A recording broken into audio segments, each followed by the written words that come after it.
I decided to cover up Poe Dameron today with some palm trees, so...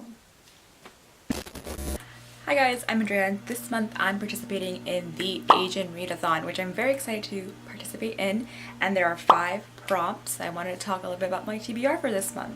So the first prompt is read any book by an Asian author. And one of the challenges is that each prompt should be filled by an author from a different Asian ethnicity to encourage cultural diversity, which is awesome. So my first one is Pride, Prejudice, and Other Flavors by Sonali Dev. She is an Indian author, and this is a Pride and Prejudice retelling, and it is about Trisha, who is like this very genius neurosurgeon working in San Francisco, contemporary San Francisco, and DJ Kane, who is this up-and-coming chef, and things happen. If you know Pride and Prejudice, you can guess where things are going, but yeah.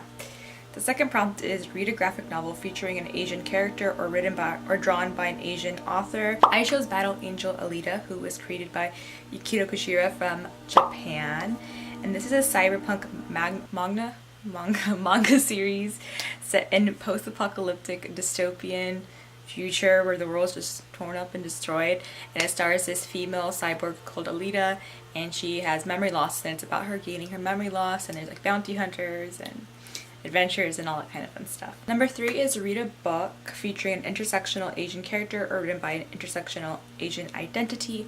I chose Fight Hard by Justin Shin, and he was born in Malaysia, but he was raised in Singapore, and he is a poet. This book explores his identity as a gay Asian man through poetry and confronts issues like race, desire, and loss.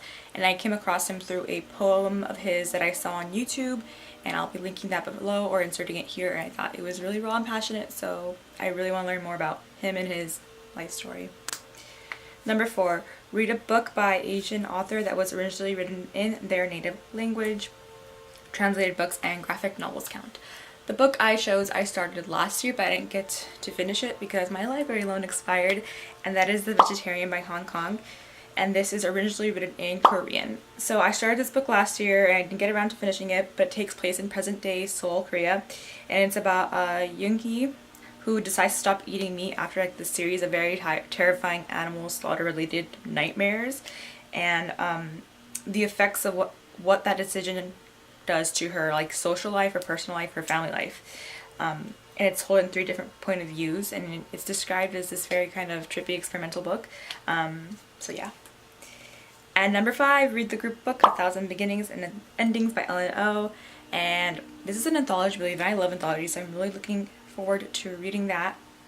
But besides those books, I am planning on reading 2 more books this month that I hopefully will get to, and those books are Stories of Your Life and Others by Ted Chiang. I read like half of this book last year. I didn't get around to finishing it completely. This is basically, if you like Black Mirror or if you like the movie Arrival, if you like this book. The movie Arrival was based off of one of the short stories in here, but it's like very like soft sci-fi, I guess you could say. It's about the world in a near future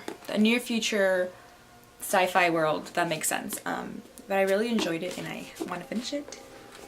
And the other one is Waiting by Ha Jin, which I bought at a book sale. It won the National Book Award. It was a Pulitzer Prize finalist, and it's a New York Times notable book. This was 50 cents, and it's about a man kind of stuck between 2 women, is what it seems like, or at least what the blurb says in the back.